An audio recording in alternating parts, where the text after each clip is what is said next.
नमस्कार दोस्तों, आज हम जानेंगे देवगुरु बृहस्पति के कुंडली के द्वितीय भाव में होने पे क्या फल मिलता है।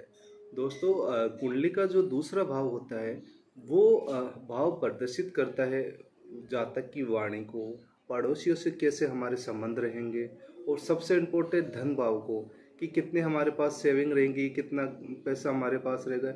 इसके अलावा दाईं आँख, कि आपकी दाईं आँख में प्रॉब्लम है या नहीं है, उसकी रोशनी, ये भी सब उसी पे डिपेंड करेगी। वैसे तो आँखों के लिए सबसे, अगर ग्रह की बात करें तो सूर्य होता है, पर द्वितीय भाव से हम इसको देखते हैं। इसके अलावा अगर आपके कुंडली के द्वितीय भाव में देवगुरु बृहस्पति है तो उसमें सकारात्मक प्रभाव क्या क्या पड़ेंगे। जातक धनवान होगा, धार्मिक होगा और अच्छी शिक्षा प्राप्त करने वाला होगा, और उसके पड़ोसियों से संबंध भी अच्छे रहेंगे। ये तो था इसका मूल भाव। पर ये हमारे लिए रियल में होगा या नहीं होगा, इसके लिए हम देखेंगे कि वहाँ जो ग्रह है वो हमारे लिए सकारात्मक है या नहीं है। अब आपने देख लिया कि आपकी जन्म कुंडली के द्वितीय भाव में देवगुरु बृहस्पति, इसका मतलब ये नहीं कि जो मैंने बातें बताई वो सारी घटित हुई। उसके लिए क्या क्या होना जरूरी है। एक तो होना चाहिए कि द्वितीय भाव में अगर आपके 9 नंबर लिखा है, इसका मतलब वहाँ धनु राशि है, तो वो देवगुरु बृहस्पति की राशि होते हैं, वहाँ आपको श्रेष्ठ फल मिलेंगे। इसके अलावा अगर द्वितीय भाव में 12 नंबर लिखे हैं और वहाँ देवगुरु बृहस्पति विराजमान है, तो भी आपके लिए बहुत श्रेष्ठ फल देगा। इसके अलावा अगर द्वितीय भाव में 4 नंबर लिखा है और वहाँ देवगुरु बृहस्पति है, वो भी आपके लिए श्रेष्ठ फल वाला होगा, अगर ये सब आपके कुंडली में बैठ रहे हैं। इसके अलावा हम एक चीज और देखेंगे कि ग्रह की डिग्री क्या है, पावर क्या है। पावर सबसे इम्पोर्टेंट होगा। अगर वह 0 से 5 डिग्री के बीच में है तो ये आप मान के चलो कि आपको ग्रह को पावर देनी होगी। उसके लिए उसके बीज मंत्रों का या दान का, जो भी आप कर रहे हो ग्रह से रिलेटेड, वो आपको उपाय करने होंगे।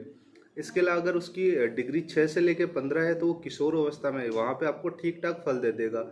और सबसे श्रेष्ठ फल के लिए वहाँ देखना, 16 से लेकर अगर 25 डिग्री के बीच में अगर ग्रह है तो सबसे श्रेष्ठ फल देगा। जातक पैसे वाला होगा, पैसे बचेंगे भी, धनवान भी होगा, अच्छी विद्या वाला होगा, और हर तरीके से जातक श्रेष्ठ होगा। अब कई बार ये आप ऐसा बोलोगे कि भाई हमने उसकी कुंडली में देखा है कि दूसरे भाव में है लेकिन इसके जस्ट विपरीत है। उसका कारण क्या है?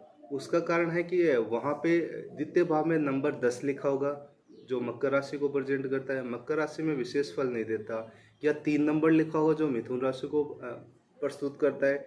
या 6 नंबर लिखा होगा जो कन्या राशि को प्रस्तुत करता है।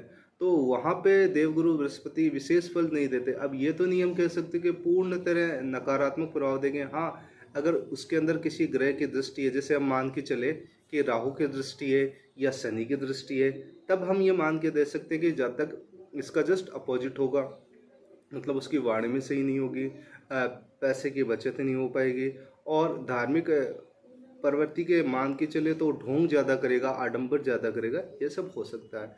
तो ये था जातक जातक की द्वितीय भाव में देवगुरु बृहस्पति से रिलेटेड आज का हमारा वीडियो। आपको अगर वीडियो अच्छा लगा तो वीडियो को लाइक करें, चैनल को सब्सक्राइब करें। धन्यवाद।